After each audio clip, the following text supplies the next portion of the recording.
During the dot-com boom and bust of the late 90s and early aughts, I had the good fortune to live in Silicon Valley in the middle of it. And one of the great things for me about that time was that I was part of this posse of really intelligent, interesting women. And inside of this posse, we all had a few things in common. None of us were actually from that area, so we met through a weird collection of roommates and work and all kinds of unexpected ways. Very few of us had any immediate family living less than 8 hours away. We were all more successful at our careers than we were at long-term relationships, so therefore we were all single. And we all liked adventures. Now, some of our adventures could be as little as trying internet dating or finding out what new wines were at the local liquor store. But we also had big adventures like skiing in Tahoe or hiking Half Dome or whitewater rafting on the American River. Didn't really matter what it was fun, what it was, if we were doing it together, it was always fun. So when one Sunday morning, I got a call asking if I wanted to go with my friend Nina up to Sacramento for the day, I said, hell yes, no questions asked. It turned out that that day's adventure involved a suitcase. The suitcase belonged to Nina's mother, who was visiting from the East Coast. And Mom had been in Nina's house for 2 or 3 days before deciding to go up to Napa with some friends to go wine tasting and stay for a couple days in Napa. On her way out the door, Nina's mom unleashed who knows how much vitriol in Nina's direction. Who knows how many years she'd been keeping that bottled up, or weeks or minutes, because Nina and her mom had a relationship that could be described as, let's just say, tense, and that there was a reason why Nina lived on the opposite coast from her mother. So, really upset by the vitriol and unsure what to do, Nina had called on her posse. And the general consensus was that Nina's mom should not come back to Nina's house after her time in Napa.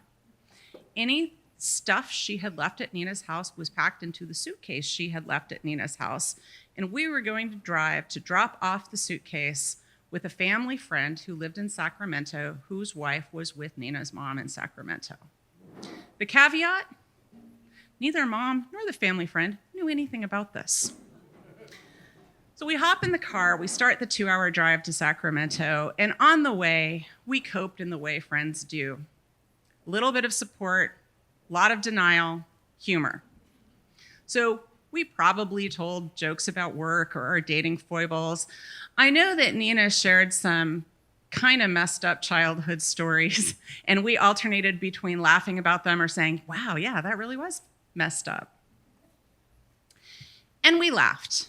And we joked, and we had a good time. But as we got closer and closer to the exit off the interstate where we'd have to turn off to go to the family friend's neighborhood, Nina got quieter. She started tensing up. Her skin started looking a little more pale. Now, 7 or 8 years before I was in the car with Nina, I had been in a car accident. It wasn't good. The EMTs had to break the door of my car to get me out so they could put me in an ambulance and take me to go get x-rays to make sure that I didn't have anything worse than whiplash. And it turned out that I didn't, but my car was totaled. And while I sat there in the emergency room waiting for my brother to come pick me up, I cried, and I cried, and I cried, to the extent that my brother will describe how I looked when he picked me up by talking about the extensive mascara smears down my cheeks. And when we got back to his house, and I had to face telling my parents about the car accident, I somehow couldn't manage to pick up the phone. And I still remember the sense of utter relief when my brother said he'd make the call for me. And I wasn't thinking about that car accident when I was in the car with Nina. In fact, I wasn't thinking in words much. I was responding to her emotion. And in a moment of ADHD impulsivity, the words came out of my mouth without any prior thinking or processing. Do you want me to deliver the suitcase for you? And it was like the weight of the world had been taken off Atlas's shoulders. Nina just relaxed. She perked up. She said, "Would you do that for me?" And I said, "Yes, I will." Well, about this time, we were pulling off the interstate. We turned into the neighborhood. We did a quick turn around the cul-de-sac and saw that the lights were on. Someone was home at the house. So we parked the car around the corner so there was no chance that Nina would be spotted. And I grabbed the suitcase and I start walking up towards the house. And it was about the time when I hit the driveway where I started thinking, what the hell am I going to say? Like, what is the least number of words I can possibly use to drop this off and get back off the guy's porch? How am I going to do this? And also at that moment, it occurred to me that this man was going to open his door and see a young woman he'd never met before standing there with a suitcase. And I realized this was possibly the most awkward situation I'd ever put myself in. And I got so nervous that all I could do was laugh and laugh and laugh. And I realized that if I was still laughing when I got to the door, this would make this whole thing way worse. So I somehow managed to collect myself, and maybe I even managed to wipe a smirk off my face and just have a regular smile by the time I got up the door and rang the doorbell. And very soon, this very kind man, maybe in his late 50s, opens the door, and he had the nicest eyes and an expression on his face that was exactly as wary as I had pictured it back in the driveway, and I had to not laugh all over again. And I didn't know what I was going to say, but the words just started coming out. "Hi, I'm Nina's friend. This is her mom's suitcase. She asked me to drop it off with you." He doesn't look wary anymore, but still kind of confused. And I can see him trying to figure it out. And he says, "Okay, you live in the Bay Area?" And I said, "Yes." And my brain starts spinning. How do I explain why I'm the one on the porch? How do I explain why I'm the one on the porch? And I said, "Well, Nina knew I was coming up to here to have dinner with friends. And so she asked me if I'd drop off the suitcase since I was coming up here anyway." Which wasn't exactly a lie, because Nina was my friend. And we were going to have food at some point in this process.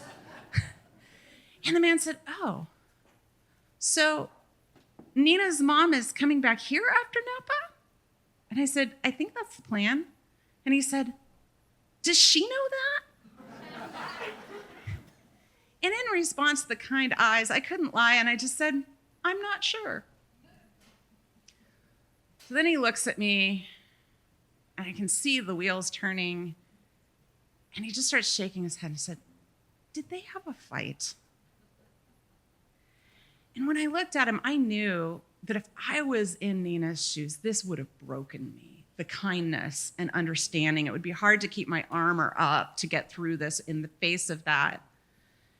And I just said, "I think they did." And he said, "Oh, man.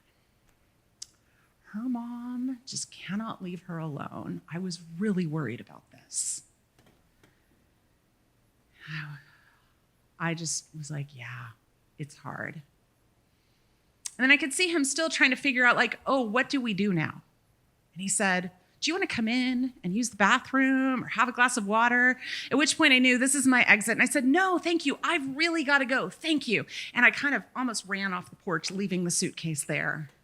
Now, I didn't look back to see if he was watching me, but I know if he was, he probably would have seen me start shaking because I had taken on and was finally feeling all the emotion I had taken on with from my friend when I took that suitcase.